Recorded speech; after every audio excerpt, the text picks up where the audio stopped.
옆 사람하고 인사 나누십시다. 장로님, 권사님, 집사님이 계셔서 행복합니다. 누구는 안 행복하신 분이 계시나요? 예. 길동이와 짱구가 사과 장사를 했습니다. 똑같은 밭에서 나온 사과를 출하해서 동일한 비슷하겠죠, 사과가. 그리고 동일한 가격으로 장사를 했습니다. 길동이는 스피커로 외쳤습니다. 싸고 맛있는 꿀사과 왔어요, 꿀사과. 그러면서 사람들에게 오라고 요청을 했습니다. 그런데 짱구는 좀 다르게 말을 했습니다. 커플 사과가 왔습니다. 이 사과를 먹으면 당신의 사랑이 이루어집니다 라고 하면서 선전을 했습니다. 결과는 어떻게 됐을까요?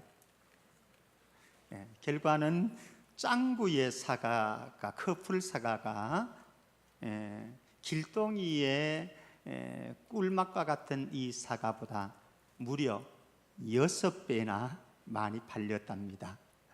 왜 그런 현상이 나타났을까요? 짱구의 커플 사과에는 스토리가 담겨 있었다라고 하는 겁니다. 단순한 사과가 아니고 그 안에 이야기를, 스토리를 담았다. 그래서 사람들이 호기심이 일어났고 그 사과를 선호했더라. 그래서 6배를 많이 팔았다. 오늘날 청년들은 취업의 벽을 오르기 위해서 스펙을 쌓기에 부산하게 움직입니다. 그래서 또 다른 고등학교에서 대학을 가기 위해서 가외를 했던 것과는 또 다르게 스펙을 쌓기 위한 가외로, 취업을 위한 가외로 지금 속에서 부산하게 움직이고 있습니다. 그런데 최근에는 스펙보다는 인성이 중요하고 그리고 스토리가 중요하다라고 강조되어지면서 취업을 준비하는 취준생들이 또 새로운 어떤 분위기가 일고 있는 것도 사실입니다. 인성과 스토리. 사람을 움직이고 변화시키는 힘은 무엇인가? 스펙이 아니다라고 하는 겁니다. 사람 그 인성 안에 드러나는 스토리, 그의 이야기가 사람을 움직이고 면접관들을 움직이고 그 회사에 정말로 필요한 사람들은 그 안에 좋은 성품 안에 심겨진 좋은 스토리, 이야기를 간직한 사람들이 훨씬 더 이 회사에 적합하다, 조직에 적합하다, 이런 결론이 맺어지는 것 같습니다. 오늘 우리는 본문 속에서 여리고 스토리를 보게 되어집니다. 여리고 이야기가 펼쳐집니다. 이 여리고 스토리 속에서 저와 여러분들 안에, 저와 여러분들의 여리고 스토리가 일어날 수 있기를 주의 이름으로 축원합니다. 자, 근데 오늘 우리가 쓰게 되어질 여리고 스토리, 내 안에 쓰여질 여리고 스토리는 나의 스토리가 아니라 하나님의 스토리이다라고 하는 사실 기억하십시오. 예수님께서 십자가에 못 박혀 죽으셨을 때에 제자들은 어떻게 했죠? 자기 고향으로 실망과 낙담 속에서 고향으로 내려갔습니다. 고향에 내려간 제자들은 집 안에 들어앉아서 문을 꼭꼭 닫고 두문불출했습니다. 밖으로 나가지를 않았습니다. 왜? 발각되게 되어지면 큰 경을 치를 수 있기 때문에 차라리 그냥 집 안에서 그들은 거주했습니다. 오늘 요수아가 정복해야 될 이 여리고는 어떨까? 한번 보십시다. 1절 말씀 같이 읽어보십시다. 1절 말씀 같이요. 시작. 이스라엘 자손들로 말미암아 여리고는 굳게 닫혔고 출입하는 자가 없더라. 여리고 성문이 굳게 닫혀 있습니다. 북적거렸던 그 성이 개미새끼 한 마리도 안 다닐 정도로 한 사람마다 얼어붙은 도시요 죽은 도시와 같이 되었습니다. 왜? 이 여리고 많은 사람들이 다니던 이 여리고성이 왜 이 지경이 됐을까? 그것을 우리는 2주 전에 제가 기생 라합의 믿음에 대한 이야기를 말씀드린 적이 있습니다. 여리고 기생 라합의 이야기, 고백을 한번 들어보면 우리는 가늠할 수 있을 것 같습니다. 2장 10절 11절 말씀 제가 한번 읽어드리겠습니다. 여러분들은 들어보시죠. 이는 너희가 애굽에서 나올 때에 여호와께서 너희 앞에서 홍해 물을 마르게 하신 일과 너희가 요단 저쪽에 있는 아모리 사람의 두 왕 시혼과 오기게 행한 일 곧 그들을 전멸시킨 일을 우리가 들었습니다. 우리가 듣자 곧 마음이 녹았고 너희로 말미암아 사람의 정신을 잃었나니 너희의 하나님 여호와는 위로는 하늘에서도 아래로는 땅에서도 하나님이시니라. 이 소식을 들었어요. 이스라엘 백성들 안에 행하셨던 하나님의 역사, 홍해를 가르신 하나님의 역사, 그리고 대적들을 쳐부수신 하나님의 역사, 이 하나님이 그들 안에서 어떤 일을 하시는지를 그들은 들었습니다. 뿐만 아닙니다. 5장 1절에 가게 되었으면 여리고 사람들뿐만 아니라 그 주변에 있는 나라들도 이스라엘 공동체 안에 행하신 하나님의 일하심의 소식을 듣고 마음이 녹아져 내렸고 정신을 잃을 지경이었다 말씀을 합니다. 저와 여러분들도 살아가는 동안 아마 지금도 일기를 쓰시는 분들이 계실 거예요, 그죠? 여러분들의 인생에 하루하루의 삶을 일기로 쓰시는 분들이 있는데 참 소중합니다. 우리의 자녀들이나 손자들이 일기를 쓰는 버릇을 가지는 건 참 소중합니다. 내 인생의 히스토리입니다. 내 인생의 역사입니다. 그런데 저와 여러분들에게 인생의 일기를 쓰는 것도 참 소중하지만 더 중요한 게 있어요. 영혼의 일기를 쓰는, 영혼의 일기를. 하나님이 영혼의 일기에는요, 나의 일기 내용이 들어가는 게 아닙니다. 나의 일기의 내용이 들어가는 것이 아니고 하나님의 일하심의 일기 내용들이 들어가는 것, 이게 영혼의 일기입니다. 내가 이렇게 살았다, 내가 이런 일을 했다, 이것이 아닙니다. 하나님께서 내 안에서 이런 일을 하셨습니다. 저와 여러분들이 우리 인생에 무엇인가를 담고 있습니다. 지금도 끊임없이 여러분들은 알든 모르든 간에 의식적이든 무의식적이든 간에 우리 안에, 내 인생 안에 무엇인가를 담고 있는데 무엇을 담느냐? 나의 스토리를 담느냐? 아니면은 주님의 스토리를 담느냐? 여러분들의 매일의 삶 속에서 내가 이렇게 했고 이런 일들을 이루어 놓고 내가 이런 꿈을 가지고 살았는데 이 꿈을 성취시켰습니다.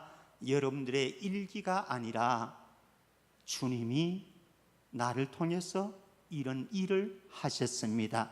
내가 지쳐 있을 때에 주님이 나에게 다가오셔서 나에게 말씀으로 위로해 주셨고, 내가 낭망해서 인생의 좌절감을 느끼고 있는 그때에 주님께서는 그냥 나를 놔두지 아니하시고 나에게 다가오셔서 내 마음의 위로자가 되셨고 격려자가 되셨습니다. 주님이 얼마나 감사한지 모릅니다. 그래서 나는 주님이 있어서 행복합니다. 여러분들의 일주일의 삶 속에 주님이 여러분들 안에서 일하시는 주님의 일하심을 드러내는 일기를 써가는, 여러분들의 인생의 영혼에 채워나가는 하나님의 스토리가 많이 쓰여지기를 주의 이름으로 축원합니다. 이 하나님의 스토리는, 내 인생의 영혼에 쓰여질 하나님의 스토리는 분명히 나의 열심으로 말미암는 스토리가 아닙니다. 무엇인가 하면요, 하나님의 은혜의 스토리여야 합니다. 우리는 나의 열심으로 살아갈 수 있습니다. 그런데 하나님은 나의 열심으로 이루어낸 스토리는 별로 관심이 없습니다. 하나님은 내 인생을, 내 영혼을 하나님의 은혜로 채워가는 그 스토리를 써가기를 원하시는 거예요. 자, 여리고 백성들, 이들은요 굳건합니다. 성문도 굳게 닫았습니다. 여리고 주민들, 여리고 군사들 대단합니다. 쉽게 볼 존재는 아닙니다. 그런데 중요한 것은 하나님께서 요수아에게 하시는 말씀 한번 들어보십시오. 2절입니다. 2절 말씀 우리 같이 한번 읽어봅니다. 2절 같이요. 시작. 여호와께서 요수아에게 이르시되 보라, 내가 여리고와 그 왕과 용사들을 내 손에 넘겨 주었으니, 하나님께서 요수아에게 말씀합니다. 보라, 내가 여리고와 그 왕과 용사들을 너의 손에 넘겨 주었다. 사랑하는 성도 여러분, 하나님께서 내 안에서 어떻게 일하시는지를 보시기를 바랍니다. 이제 앞으로 또 보게 되어질 겁니다. 여호수아는 이스라엘 백성들은 보게 되어질 것입니다. 하나님이 어떻게 일하시는지 분명히 여호수아가 써가는 이 여리고의 일기는요, 스토리는 내가 열심히 싸워가지고 쟁취하는 이런 스토리가 아닙니다. 여호수아와 그 백성들이 강하게 결집해서 쟁취하는 그런 스토리가 아닙니다. 무엇입니까? 하나님이 주시는 것을 누리는 은혜의 스토리입니다. 이걸 은혜라고 그러지 않습니까? 하나님이 내 손에 주시는 거예요. 여리고성을 이스라엘 여호수아 백성들에게 하나님께서 내가 너의 손에 주겠다 약속했습니다. 나의 열심히 만드는 스토리가 아닙니다. 하나님의 은혜로 만들어지는 스토리, 이게 저와 여러분들이 써가야 될 하나님의 스토리입니다. 사실 저나 여러분들이나 살아가면서 가만히 보십시오. 내 앞에 있는 여리고들이 참 많습니다. 여러분들 앞에 있는 여리고, 이것을 여러분들이 허물 수 있습니까? 그리고 뛰어넘을 수 있었습니까? 대학 진학의 여리고가 내 앞에 있습니다. 취업의 여리고가 내 앞에 버티고 있습니다. 직장 생활과 사업이 왜 그렇게 어려운지 내 앞에 여리고로 버티고 있습니다. 결혼 생활이 얼마나 어려운지 결혼이라고 하는 것이 내 앞에 여리고로 있습니다. 경제 문제, 자유롭고 싶고 좀 풍성하게 폼나고 싶은 인생을 살고 싶은데 매일 쪼달리는 경제 문제 때문에 우리는 고민하고 있습니다. 나를 힘들게 하는 주변의 사람들로 인해서 나는 고달픈 인생을 살아갑니다. 내 앞에 있는 여리고 때문에 사실은 우리는 지쳐있고, 그리고 낙담하고 때로는 분노가 일어나는 인생 현장에 서 있습니다. 그런데 어떻게 할 수가 없습니다. 어떻게 할 수가 없습니다. 이게 저와 여러분들의 현주소 아닙니까? 우리가 살아가는 인생, 내 앞에 놓여진 여리고 때문에 얼마나 힘겹고 고달픈지, 그래서 그것 때문에 우리는 낙담할 때가 수없이 많습니다. 어디 그뿐입니까? 사실 내 안에 있는 여리고, 여러분들 안에 있는 이 여리고도 장난이 아니에요. 장난이. 내 안에 가지고 있는 나쁜 습관이 있는데 이것을 정복해 보려고 했는데 그렇게 어렵습니다. 주님이 기뻐하지 않는 성품이 내 안에 있는데 이 주님이 기뻐하지 않는 성품의 씀뿌리를 제거하고 싶은데 쉽지가 않아요. 육신의 소욕이, 정말 우리는 성령의 소욕을 따라서 살고 싶고 성령이 원하는 인생을 살고 싶은데 내 안에 있는 육신의 소욕이 끊임없이 나를 잡아당기는데 그 속에서 자유한 삶을 살기가 너무나 어렵습니다. 좋은 감정만 가지고 싶고 좋은 생각만 가지고 싶지만은 왜 이렇게 우리의 감정은 뒤틀린 감정으로 나가기 쉽고, 그리고 우리의 생각에는 왜 악한 생각들이 가득 차는지, 내가 어떻게 할 수 없는 우리의 삶의 현장, 탐욕을 부리지 않고 그렇게 살아가고 싶지만은 내 안에 끊임없이 추구하고 있는 이 욕심과 탐욕의 늪에서 우리는 자유할 수가 없는 존재, 내 안에 있는 이 여리고도 무너뜨리지 못하고 뛰어넘지 못하는 존재, 그것이 바로 저와 여러분들 아니겠습니까? 그래서 우리의 인생에는요, 내가 할 수 있는 일이 별로 없다라고 하는 고백들이 저절로 나오는 것 같습니다.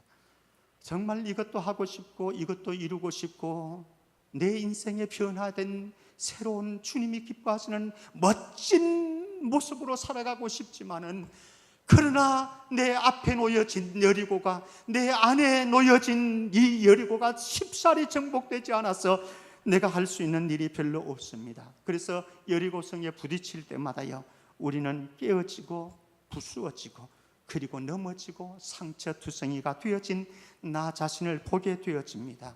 그런데 기억할 것이 있습니다.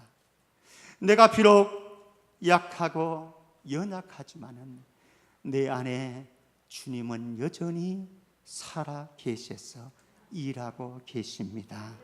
여러분들이 약하더라도, 그래서 때로는 여리고에 부딪혀서 깨어지고 아파하고 눈물을 흘릴 그때에 주님이 여러분들 곁에 계십니다. 성령님이 여러분들에게 말씀하시는 성령의 세미한 위로의 음성 들으시고 성령께서 여러분들을 격려하시는 응원가도 들으실 수 있기를 바랍니다. 때로는 희미합니다. 보이지 않습니다. 그런데 성령님께서 여러분들을 감동시키시고 도와주실 거예요.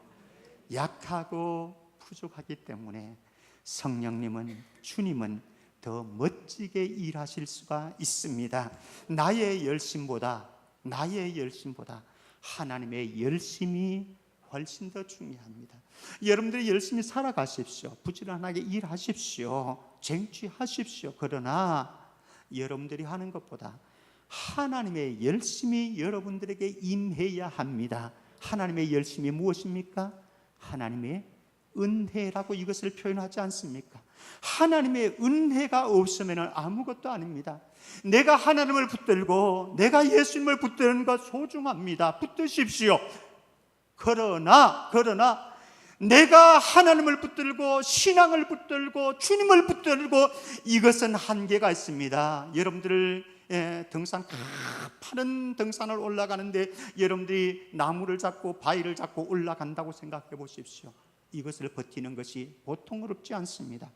그런데 하나님께서는 나를 꽉 잡고 계시면 되는 겁니다. 이게 성도의 견인이라고 합니다. 내가 하나님을 붙드는 인생이 아니라 하나님이 나를 붙들고 가시는 인생, 하나님이 이끌어 가시는 인생, 하나님이 도우시는 인생, 하나님이 은혜 베푸시면은, 하나님께서 우리의 인생에 개입하시면은 굳게 닫힌 여리고도 하나님의 은혜 앞에는 꼼짝 못할 줄 믿습니다. 열려집니다. 부서질 수 있습니다. 넘어지게 되어 있습니다. 왜? 하나님이, 능하신 하나님께서 일하시기 때문에 그렇습니다. 사실 우리는 하나님의 은혜가 아니면은 안 된다고 하는 고백을 할 수밖에 없습니다. 나 같은 죄인이 어떻게 의롭고 하나님이 기뻐한 그런 사람이 되어질 수 있겠습니까? 내 안에 있는 이런 불의한 것들을 바라보면은, 연약한 것들을 바라보면은, 형편없는 것들을 바라보면은 도저히 나는 성결할 수가 없습니다. 그런데 하나님께서는 당신의 아들 예수 그리스도를 저와 여러분들을 위해서 세상에 보내주셔서 십자가에서 죽여주시고, 그 십자가에서 죽으신 예수 그리스도의 피를 바르시고 이제는 우리를 바라보시는데, 야, 너는 깨끗한 존재야, 의로운 존재. 하나님, 제가 어떻게 깨끗합니까? 의롭습니까? 제 안에 이런 것도 있고 제가 이런 잘못도 했는데요. 아니야, 너는 깨끗하고 의로워. 너는 거룩한 성도야 말씀합니다. 왜 그렇습니까? 하나님은 우리에게 내가 가지고 있는 이 속에 있는 더러운 것들을 보시고 말씀하시는 것이 아니라, 여러분들이 행한 허물과 불의를 보고 말씀하시는 것이 아니라, 나를 위해서 십자가에서 죽어주신 그분의 십자가의 보혈이 나를 덮고 있기 때문에, 예수 그리스도의 의의 옷을 나에게 입혀주시기 때문에 십자가의 보혈을 보고, 그리고 우리에게 입혀주신 예수님의 의의 옷을 보고, 김병태 너, 성도 너 집사 김집사, 너는 의로운 존재야, 성도야, 거룩한 존재야 말씀하고 계십니다. 그러니 하나님의 은혜 아니고는 우리가 어떻게 배길 수가 있겠습니까? 저와 여러분들이 천국 가는 것이 궁극적으로, 이 땅의 천국도 누리는 것도 소중하지만은 사실 이 땅의 천국 누리자고 우리 믿음의 생활하는 건 아니지 않습니까? 이 땅을 넘어서 저 영원한 세계가 펼쳐지는데, 영원한 세계에서 영원한 생명으로 하나님과 영원한 교제를 누리는 것, 이것이 우리의 소망인데, 저는 천국 갈 재간이 없어요. 천국까지, 영원한 천국까지 갈 재간이 없습니다. 제 자신을 바라보면은, 제 조건을 따진다고 해도 천국 갈 조건이 없고, 삶의 모습을 바라본다고 해도 천국 갈 자격이 없는 사람이고, 그런데 제가 하나 믿고 의지하는 것은, 그래도 하나님의 사랑이 나를 천국까지 인도하실 거라고 하는 믿음 하나는 있습니다. 사랑하는 성도 여러분, 하나님의 은혜밖에는 없습니다. 우리 마가복음 10장 27절 말씀 같이 읽으십시다. 마가복음 10장 27절 같이요. 시작. 예수께서 그들을 보시며 이르시되 사람으로서는 할 수 없으되 하나님으로서는 그렇지 아니하니 하나님으로서는 다 하실 수 있느니라. 하나님의 나라에 들어가는 것, 구원을 얻는 것, 의롭게 되어지는 것, 사람으로서는 할 수 없습니다. 나는 할 수 없습니다. 그런데 하나님의 은혜가 임하면은 나같이 부족하고 연약한 존재, 죄인인 존재도 하나님의 나라에 충분하게 들어갈 수가 있습니다. 왜? 하나님의 은혜가 우리의 약함을 초월하게 되어지니까. 이것이 우리를 천국까지 인도해 가시는 거예요. 사랑하는 성도 여러분, 나의 열심의 스토리를 쓰는 것이 아니라 하나님의 은혜의 스토리를 써가기를 주의 이름으로 축복합니다. 하나님의 스토리, 이것은 어떻게 써가느냐?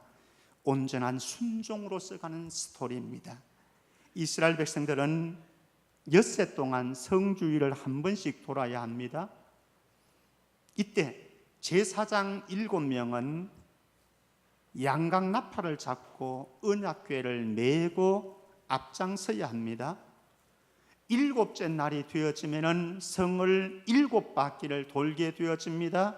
그리고 제사장은 전쟁을 알리는 양각나팔을 뿌 불게 되어집니다.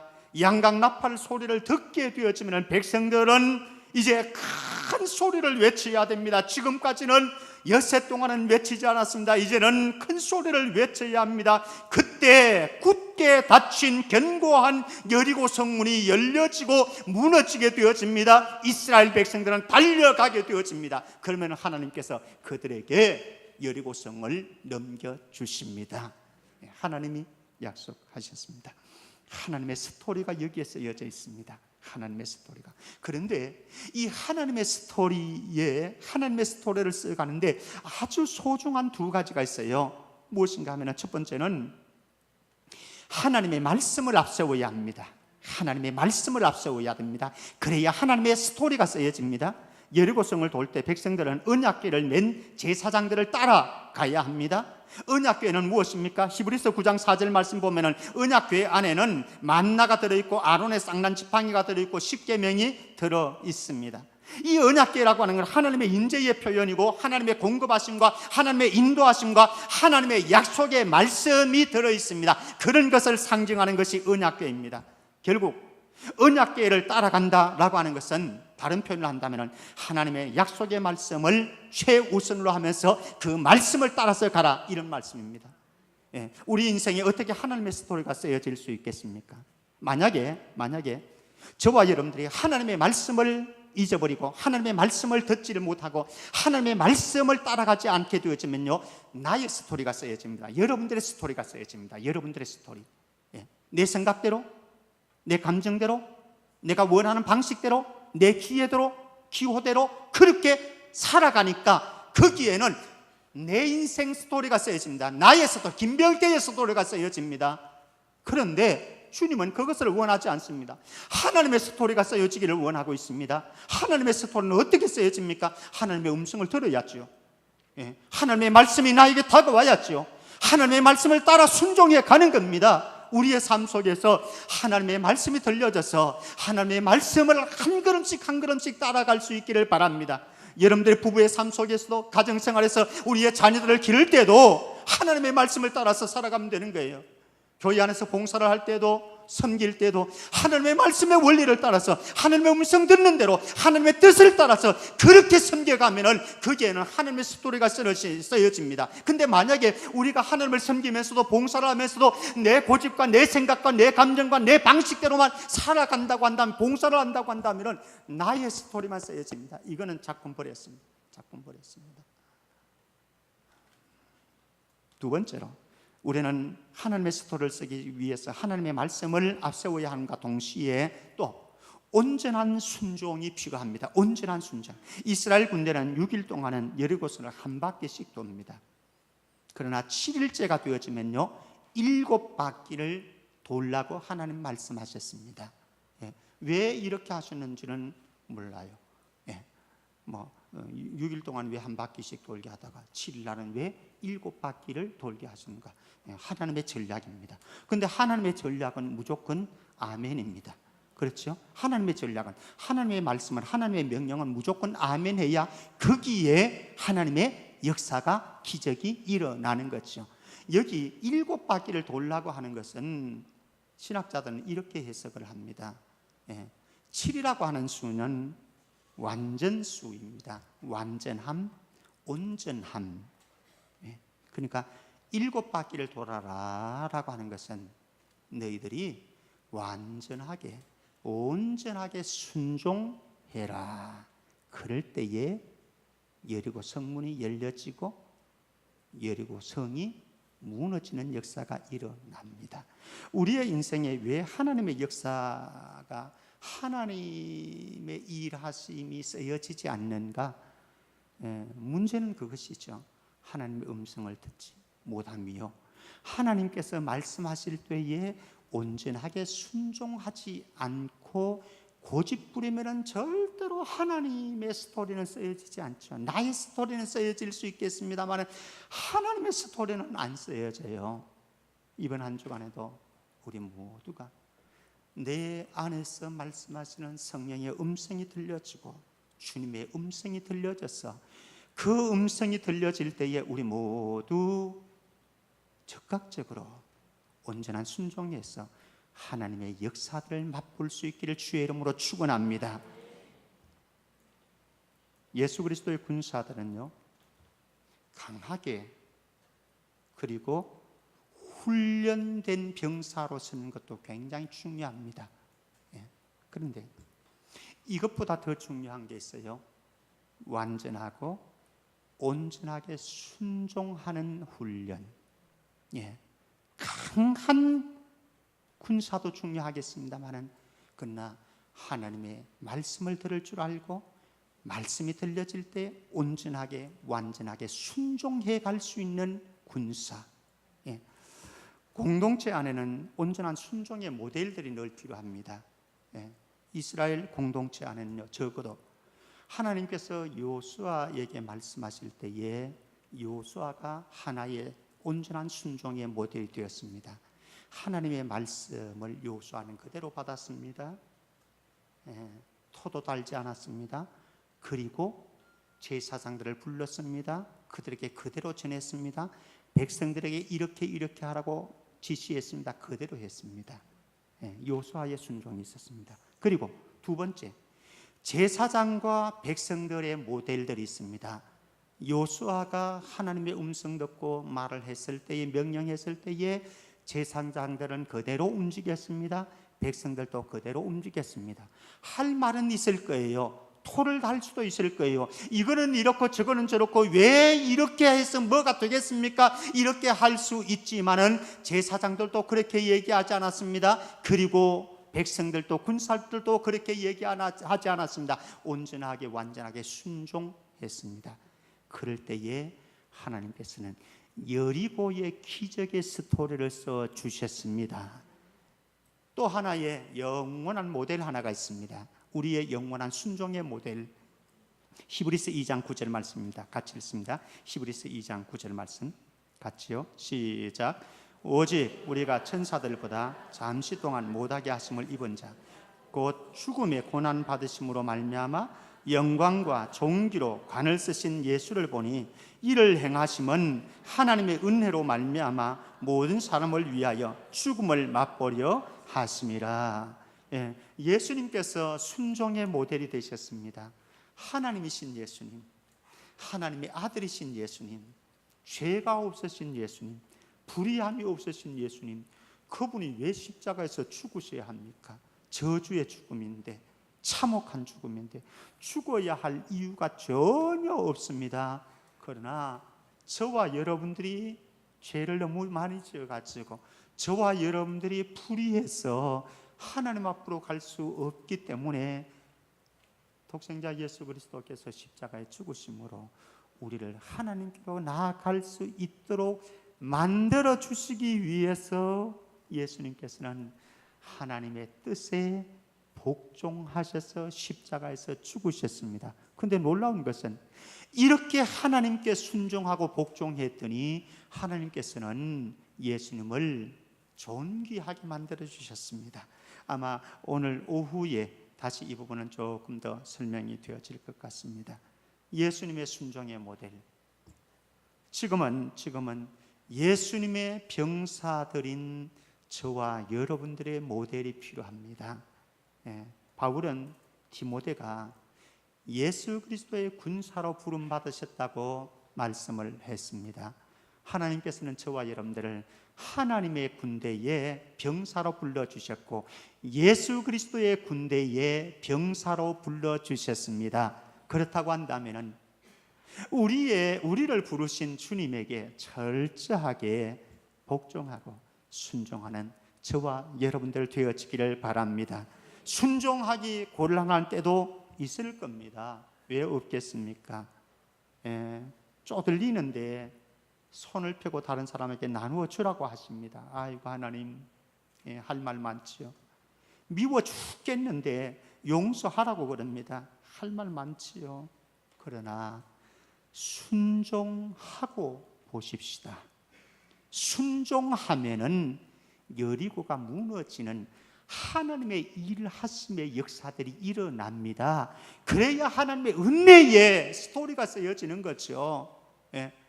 하나님께서 우리에게 말씀하시는 대로 우리가 순종하지 않으면 스토리가 안 나옵니다. 나의 스토리만 나옵니다. 내가 생각하는 것보다 하나님의 생각이 한 수 위임을 인정하기를 바랍니다. 순종하지 않는 것은, 순종하지 못하는 것은 내가 하나님보다 더 똑똑하다는 얘기입니다. 아니면 하나님을 신뢰하지 못하겠다는 겁니다.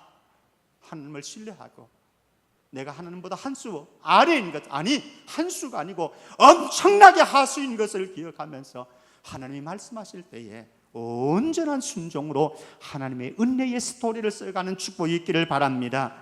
이 하나님의 스토리는요, 하나님의 스토리는 침묵과 외침으로 써가는 스토리입니다. 침묵과 외침으로 써가는 스토리. 요수아는 성을 도는 백성들에게 10절에서 이렇게 말씀합니다. 우리 10절 말씀 같이 읽어봅니다. 10절요. 같이 시작. 요수아가 백성에게 명령하여 이르되 너희는 외치지 말며 너희의 음성을 들리게 하지 말며 너희 입에서 아무 말도 내지 말라. 그리하다가 내가 너희에게 명령하여 외치라 하는 날에 외칠지니라 하고. 아멘.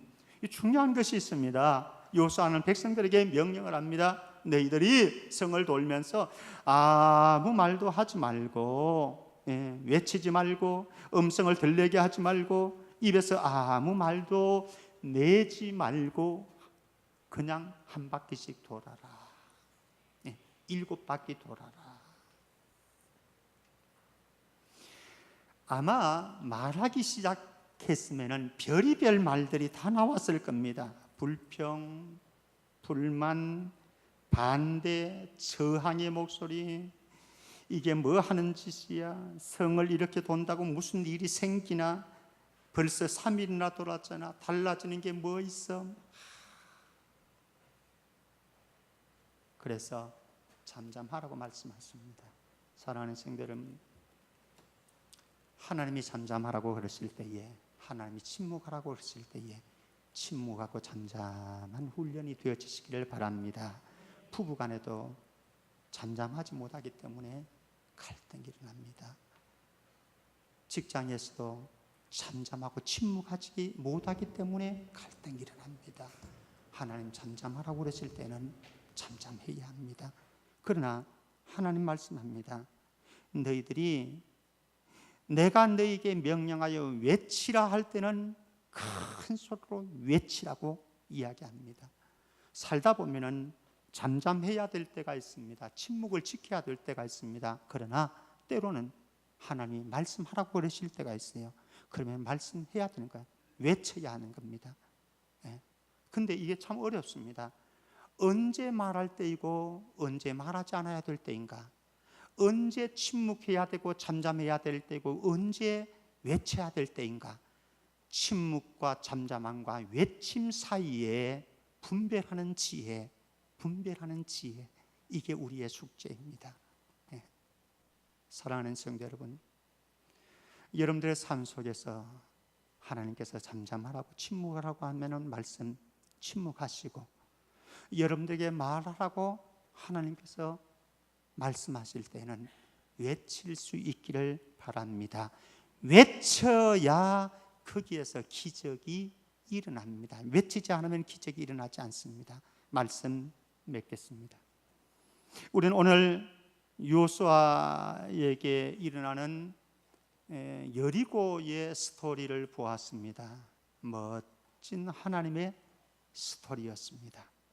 그러나 한편으로 아간의 아이성 스토리도 7장에 들어가면 나오게 되어집니다.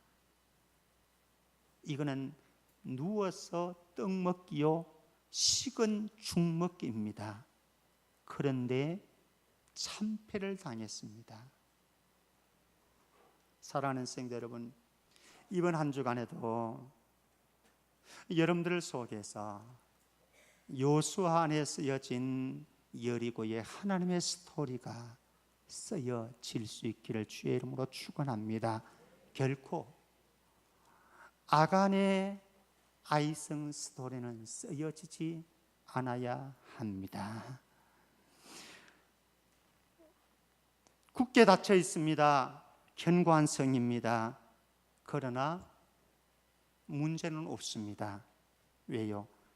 하나님의 은혜가 기다리고 있기 때문에 하나님의 일하심이 있는 동안에는 문제가 없습니다. 어쩌면은요, 약하고 실력 없는 나를 통해서 여리고성의 스토리가 쓰여질 수도 있습니다. 약해도 좋습니다. 약하더라도 하나님이 일하시는 사람이 되어지기를 바랍니다. 그러면 문제가 없습니다. 우리 자신이 강해질 필요는 없습니다. 그러나 만약에 우리가 강해지려면 하나님의 은혜와 하나님의 말씀 안에서 강해지기를 바랍니다. 그래서 나의 스토리가 아닌 하나님의 스토리를 매일매일 써갈 수 있기를 주의 이름으로 축원합니다. 주님의 강하심은요, 주님의 강하심은 나의 약함도 문제가 없습니다. 우리는 나의 약함을 생각하면서 두려워 떠는데요, 나의 약함보다는 주님의 강하심이 있기 때문에 괜찮습니다. 그리고 우리는 우리 주변의 사람들과 환경의 강함 때문에 때로는 주눅이 들 때도 있습니다. 때로는 약해질 수도 있습니다. 두려워 떨 때도 있습니다. 그래서 문을 잠글 때도 있습니다. 그러나 기억하시기를 바랍니다. 주님의 강하심이 사람들과 환경의 강함보다 더 훨씬 더 뛰어나다고 하는 사실입니다. 오늘도 이 주님은 여러분들 속에 거하시고 여러분들과 함께 행하실 것이고, 그래서 주님의 스토리를 주님께서 써 가실 것입니다. 한 주간도 예수님이 써 가시는 아름다운 인생 스토리가 여러분들 안에 일어나기를 주의 이름으로 축복합니다. 하나님 아버지 은혜 감사합니다. 연약하고 부족하고 형편없는 저희들입니다. 그러나 주님이 우리를 불러주셨고 사랑한다고 말씀하셨고 우리 안에서 이번 주간에도 성령으로 일해 주실 것을 확신합니다. 우리 모두가 여리고성의 아름다운 하나님의 스토리를 써갈 수 있는 한 주간 되게 하여 주옵소서. 예수 그리스도 이름으로 기도합나이다. 아멘.